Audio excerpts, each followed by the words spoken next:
మా ఉద్దేశం ఎన్యూమరేషన్కి వెళ్తున్నాం. అయితే ఎన్యూమరేషన్కి వెళ్లే మునుపు ఇంకొక మేజర్ వర్క్ మాకు అనిపించేది ఏంటంటే స్కూటర్లు కానీ,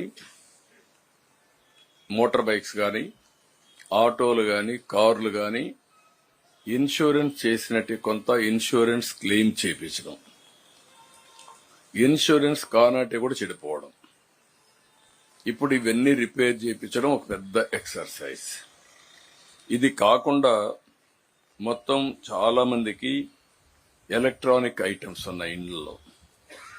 ఎలక్ట్రానిక్ ఐటమ్స్ ఒక టెలివిజన్, ఒక రెఫ్రిజిరేటర్, ఒక washing machine, air conditioner, laptop, desktop, microwave oven, mixie, grinder, cooker, gas stove, water purifier, చిన్ని, ఇలాంటి చాలా ఉన్నాయి. ఇవన్నీ కూడా రిపేర్లు చేయించాలి. ఏజెన్సీస్ ఏవైతే ఉన్నాయో ఇవన్నీ ఎలక్ట్రానిక్స్ అన్ని ఆ కన్సర్న్ మ్యానుఫ్యాక్చరర్ చేయగలుగుతాడు. వాళ్ళ ప్రిస్క్రైబ్డ్ మెయింటెనెన్స్ ఇంజనీర్లే ఉంటారు, ఆ వర్కర్స్ ఉంటారు. వాళ్ళందరితో మాట్లాడుతున్నాం. ఇంకొక పక్కన పెద్ద ఎత్తున ఈరోజు చాలా కార్యక్రమాలు. ఈరోజు మీరు చూస్తే ఒక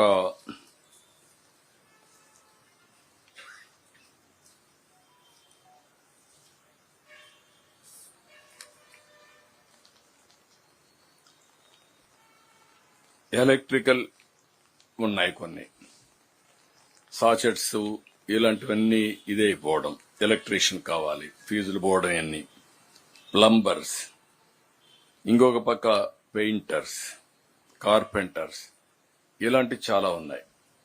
వాళ్ళందరికీ అర్బన్ కంపెనీని పెట్టాం, అర్బన్ కంపెనీలో యాడ్ చేశాం.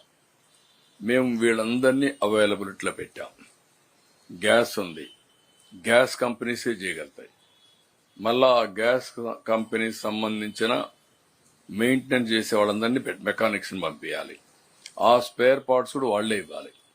ఎలక్ట్రానిక్స్ గాని, స్టవ్లకు గాని ఆ గ్యాస్ కంపెనీసే పెట్టాల్సిన అవసరం వస్తుంది. అవి కూడా వర్కౌట్ చేస్తున్నాం. ఇవన్నిటికీ రేపు ఫుల్ స్వింగ్ లో మోటార్ వెహికల్ ట్రాన్స్పోర్ట్ కమిషనర్ చెప్పాను. కొన్ని వాళ్లకు ఎక్కడైతే ఆ కంపెనీ ఆథరైజ్డ్ డీలరే ఉంటాడు, ఆథరైజ్డ్ మెకానిక్ దగ్గర పోతేనే క్లెయిమ్స్ వస్తాయి. కొన్ని వీళ్లకు నమ్మకం ఉండే వ్యక్తులు ఉన్నారు. వాళ్లకు నమ్మకం ఉండే వ్యక్తిని ఇస్తే వాళ్ళు గ్యారంటీ ఇస్తారు. గవర్నమెంట్ ఏ విధంగా వాళ్ళకి సబ్సిడీ పే చేయాలో కూడా ఆలోచిస్తున్నాను. అవసరమైతే తక్కువ ఖర్చుతో వాళ్ళకి ఇవన్నీ రిపేర్లు చేయించాలని మా ఉద్దేశం. మోర్ ఆర్గనైజ్డ్ సెక్టర్ లో దీనికి కూడా శ్రీకారం చుట్టాం. రేపటికి అంతా క్లారిటీ వస్తుంది. ఒక పాంప్లెట్ వేస్తున్నాం, డిస్ట్రిబ్యూట్ చేస్తున్నాం, ప్రజా చైతన్యం తీసుకొస్తాం. ప్రతి ఒక్కరికి ఇవన్నీ పంపించి అవసరమైతే అది కానీ వర్కౌట్ అవుతుందనుకుంటే ప్రభుత్వమే ఖర్చు పెట్టి చేస్తే ఎట్లుంటుంది. కొంతమంది ముందుకు వస్తున్నారు, వాళ్ళ యొక్క సిఎస్ఆర్ కూడా పెట్టి చేస్తామని. అలాంటి వాళ్ళ దగ్గర పెట్టించి ఎవరైతే పెట్టలేమంటారో అక్కడ గవర్నమెంటే పెట్టి ఎలక్ట్రానిక్ ఇవి గాని, అదే వారికి గ్యాస్ స్టవ్ అయితే వాళ్లే చేస్తా ఉంటారు, అవి చేయించడం. మోటార్ వెహికల్ కి ఇన్సూరెన్స్ ఉంటే వాళ్ళ దగ్గర చేయించడం, ఇన్సూరెన్స్ లేనిది ఇక్కడ మనమే చేయించడం. మరీ ఎక్కువైతే ఏ విధంగా హ్యాండిల్ చేయాలో చేయడం. ఓవరాల్ గా ఒక పర్సెప్షన్ పెట్టుకుని పనిచేస్తున్నాం. రేపటికి నా ఉద్దేశం ఏంటంటే ప్రతి ఒక్కరికి అన్యాయం జరగకుండా కష్టకాలంలో ఉండే ప్రతి ఒక్కరిని ఆదుకోవాలి. ఆర్గనైజ్ సెక్టర్ లో చేస్తే ఇంకా ఈజీ అవుతుంది. కానీ వాళ్ళ చాయిస్ వచ్చిన ఇంజనీర్ని పెట్టుకుంటాడు, వాళ్ళకు కావలసిన మెకానిక్ ని పెట్టుకుంటారు. ప్రభుత్వం కోఆర్డినేట్ చేస్తాం. వాళ్ళకి హెల్పింగ్ హ్యాండ్ కింద దానికి అయ్యే ఖర్చు ప్రభుత్వం సబ్సిడీతో గాని ఫుల్ గా గాని బేర్ చేస్తాం. ఇవన్నీ చేసిన తర్వాత వాళ్ళకి ఏ విధంగా ఆర్థిక సహాయం చేయాలనో బేరీ చేసుకుని ఎన్యూమరేషన్ కంప్లీట్ చేసి ఫస్ట్ ఫ్లోర్ లో ఉండేవాళ్ళు సర్వస్వాన్ని పోగొట్టుకున్నారు. ఇవి కొన్ని వస్తువులే. బట్టలు పోయినాయి, పుస్తకాలు పోయినాయి, ఫర్నిచర్ పోయింది, సర్వస్వాన్ని కోల్పోయారు. వాళ్ళకి ఏం చేయాలి? కొంతమంది ఫస్ట్ ఫ్లోర్, సెకండ్ ఫ్లోర్ లో ఉన్నారు.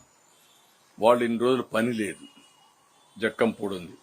ఫస్ట్ ఫ్లోర్ లో ఉన్న, సెకండ్ ఫ్లోర్ లో ఉన్న పూర్ పీపుల్ కి ఏమి పని లేదు. వాళ్ళు ఏం చేయాలి? మూడోది బిజినెస్ ఉన్నాయి. చిన్న చిన్న వ్యాపారాలు, చిరు వ్యాపారాలు ఉన్నాయి, తోపుడు బండ్లు ఉన్నాయి, చిన్న చిన్న షాపులు ఉన్నాయి, కిరాణా కొట్లు ఉన్నాయి. వీళ్ళు కాకుండా ఒక 50 లక్షలు, ₹1 కోటి పెట్టిన షాపులు ఉన్నాయి. వేరియస్ కైండ్స్ ఆఫ్ ఇది ఉన్నాయి. 5 కోట్లు 10 కోట్లు కూడా ఖర్చు పెట్టారు.